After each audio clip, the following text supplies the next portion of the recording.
Adlaw nga Sabado karon mga kaigsuunan, petsa 30 sa bulan sa Hulyo tuig 2022. Ang pagbasa kinutlo gikan sa Ebanghelyo sumala ni San Mateo, kapitulo 14, bersikulo 1 ngadto sa 12. Niadtong panahona si Herodes na nagmando sa Galilea, nakabalita mahitungod kang Jesus. Giingnan niya ang iyang mga opisyal. Siya mao si Juan nga magbubunyag, nabanhaw siya.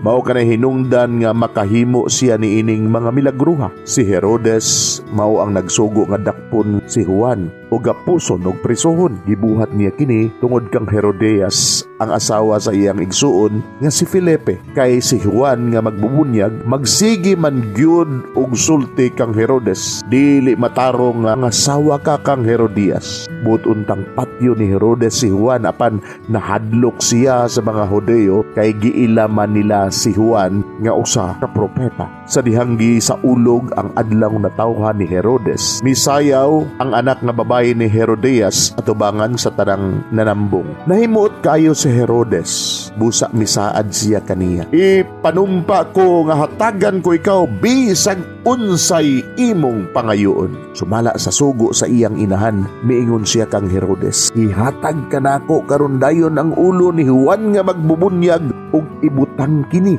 sa bandihado. Naguol ang hari apan tungod sa panumpa nga iyang gihimo sa atubangan sa tanan niyang mga dinapit.